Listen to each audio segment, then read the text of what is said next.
Ukraine रूस पर 45 drone से हमला किया।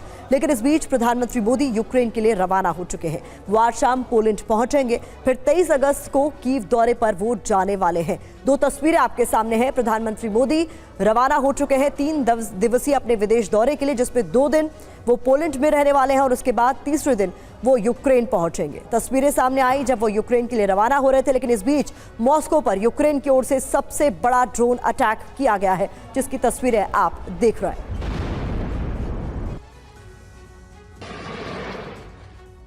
तो पीएम मोदी का यूक्रेन दौरा, शांति का रास्ता खुला। बता दें आपको 21 से 22 अगस्त 2 दिन पोलैंड में रहेंगे प्रधानमंत्री मोदी, फिर 23 अगस्त को वो यूक्रेन दौरे पर जाएंगे, यानी 7 से 8 घंटे यूक्रेन में बिताएंगे। इसको लेकर डिटेल्स सामने आ रही हैं, लेकिन जरूरी बात भी आप जान लीजिए। जरूरी बात यह है कि पोलैंड से ट्रेन के जरिए कीव जाने की खबरें सामने आ रही हैं। 45 सालों में किसी भारतीय पीएम की पहली पोलैंड यात्रा होने वाली है। 30 साल बाद यूक्रेन जा रहे पहले भारतीय प्रधानमंत्री होंगे प्रधानमंत्री मोदी।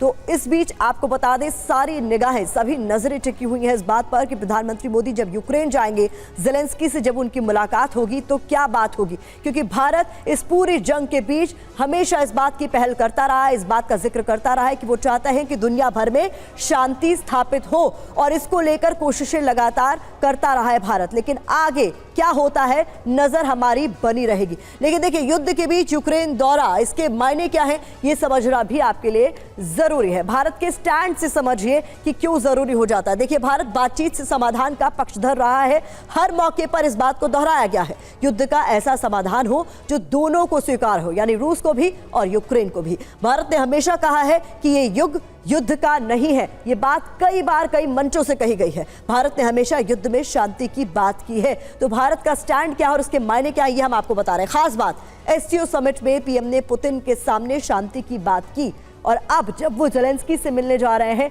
तो यही स्टैंड भारत का रहने वाला है, जो अपने आप में बेहद खास होगा। इस बीच बता दें, पीएम मोदी के दौरे से यूक्रेन में उत्साह।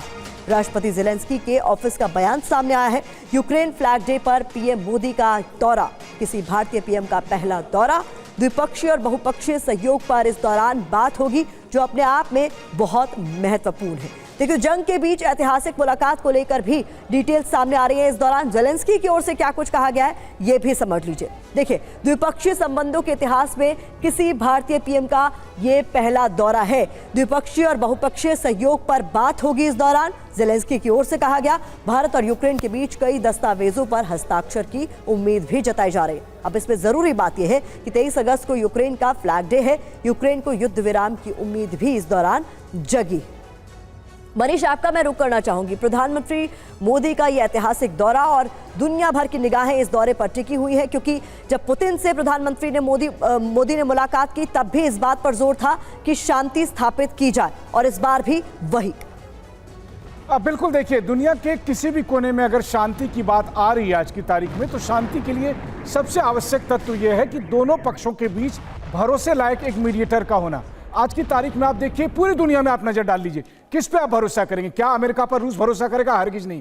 क्या चीन पश्चिमी देशों के साथ जाएगा? हरगिज नहीं। वैसी स्थिति में सिर्फ भारत बचता है, और प्रधानमंत्री मोदी ने इस पूरे युद्ध के दरमियान उस चीज को बनाए रखा है। जब पुतिन से मिले तो पुतिन को उन्होंने साफ तौर पर कहा कि ये युद्ध का नहीं है।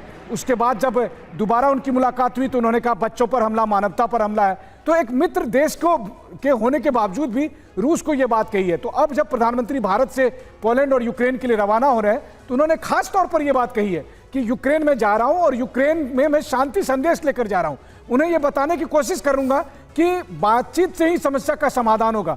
मुझे लगता है कि अब गेंद प्रेसिडेंट ज़ेलेंस्की के पास है, इसके बावजूद कि वो अमेरिका के दबाव में है, लेकिन उन्हें समझना होगा कि अब नहीं तो कब। अगर अब भी वो युद्ध को नहीं टाल पा रहे हैं, तो सोचिए इसके बाद तो प्रलय ही होना है।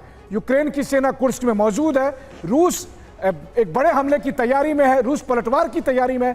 कोई और इससे बड़ा विध्वंस हो, उससे पहले यह सही समय है जब प्रधानमंत्री मोदी की सलाह मानते हुए यूक्रेन कोई अपने हित में फैसला ले। बड़ी बात आप कह रहे हैं। मनीष, आप हमारे साथ बने रहे। देखिए, 12 घंटे में 2 वॉर फ्रंट से सबसे बड़े हमले की खबर सामने आई। मॉस्को में यूक्रेन ने सबसे बड़ा ड्रोन अटैक किया है। रूस के 4 शहरों पर यूक्रेन 45 ड्रोन दाग चुका है।